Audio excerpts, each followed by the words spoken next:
नमस्कार, citizen channel में एक बार फिर आपका स्वागत है। मेरे साथ में है विजय राउत, जो शिक्षा संस्थान के संचालक है। और शिक्षा संस्थानों का बहुत बड़ा पिछले 2 महीने से हमने देखा कि पूरे जो विद्यार्थी है, सारे विद्यार्थी परेशान हो गए। जहां नीट की एग्जाम वापस री एग्जाम हो रही, वहीं पे सीबीएसई में भी पेपर जांच घोटाला सामने आया, इसमें कई विद्यार्थियों ने ऑब्जेक्शन उठाया, कई के मार्क्स कम ज्यादा हो गए।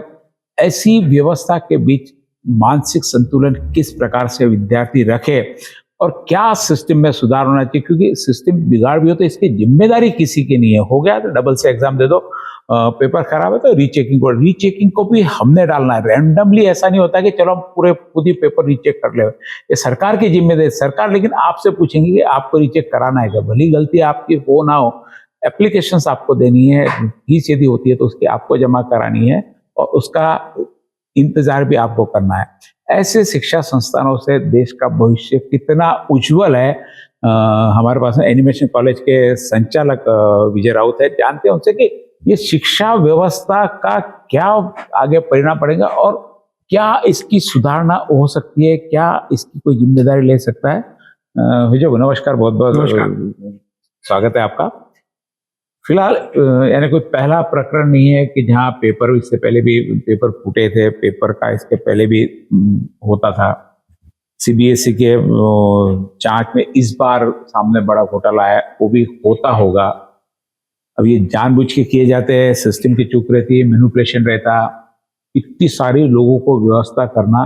क्या लगता है, सिस्टम में चूक है, विद्यार्थियों की चूक है, पेरेंट्स की चूक है, या सरकार का ध्यान नहीं है? नहीं, देखो, मुझे क्या लगता है कि मुझे पता है कि मैं एक संस्था चलाता हूँ।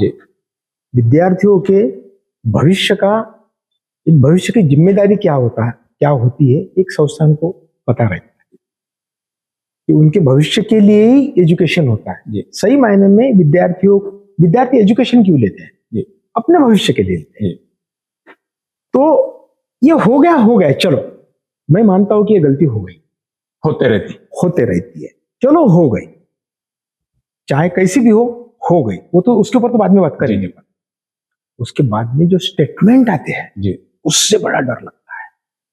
उसके बाद में जो मिनिस्टर के स्टेटमेंट आते हैं, कुछ सरकार के लोगों के स्टेटमेंट आते हैं, कुछ सलाहकारों के स्टेटमेंट आते हैं, कुछ मिनिस्टर के स्टेटमेंट आते हैं, एजुकेशन मिनिस्टर के, वो बड़े आदमी को डिप्रेशन में डालते कि आगे क्या होगा, क्योंकि इनको ऐसा लगता है कि कुछ हुआ ही नहीं, ये तो चलते रहता ही नहीं है, ये रूटीन है, हो गया तो हो गया, ये तो होते रहेगा, नई एग्जाम दे देंगे। आप मुझे बोलो, वो लड़का 9वीं से 8वीं 9वीं से स्टार्ट करता है, मुझे क्या बनना है, 4 साल की तैयारी रहती है, 4-5 साल की उसकी तैयारी रहती है, पेरेंट्स भी उसके साथ में रहते हैं। वो 12वीं का अभ्यास उसको कम करने लगाते हैं, लेकिन नीट की एग्जाम के लिए उसको तैयारी करने लगाते हैं, उसके लिए वो कोचिंग लगाते हैं।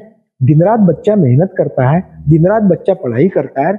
उसके बाद में अगर उसको पता चले कि पेपर फूट गया है, एग्जाम कैंसिल हो रही है, और एग्जाम कैंसिल हो रही है, एग्जाम होने के बाद में भी अपने को री एग्जाम देना पड़ेगा, एनर्जी एक बार, यानी जो स्ट्रेस उसने समझो 5 तारीख को पेपर देने के बाद उतारा होगा, फिर 4 दिन बाद वापस आ गया। वो एनर्जी डिस्पर्समेंट जो होती है ना, एनर्जी की, वो एक बार होती है। दोबारा अगर तुम करने जाओ वो बच्चा डिप्रेशन में जा सकता है, और वो री एग्जाम देने के काबिल नहीं रहता, क्योंकि उसकी उसका तो मानसिकता तो देखो बच्चे की, कि वो 4 साल उसने पढ़ाई किया, एक बार वो उसने एनर्जी लगाई, और उसके बाद दोबारा तुम उसको बोलो कि 10 दिन के बाद में तुमको दूसरा पेपर देना है। एक पहाड़ पे चल रहा है, झंडा गाड़ दिया, वहां पे झंडा आ गया, फिर आराम करने बैठा, वापस आ गया, फिर बोलता नहीं तुम्हारा झंडा वापस लगाओ, फिर वापस चढ़ना पड़ेगा, वापस चढ़ना पड़ेगा। आप मुझे बोलो कि उसकी मानसिकता का कुछ ख्याल इन जो सत्ताधारी है उनको है? नहीं है ना, नहीं उसका। अभी देखो, यानी एक छोटे से, ये तो हो गया शिक्षा संस्थानों का,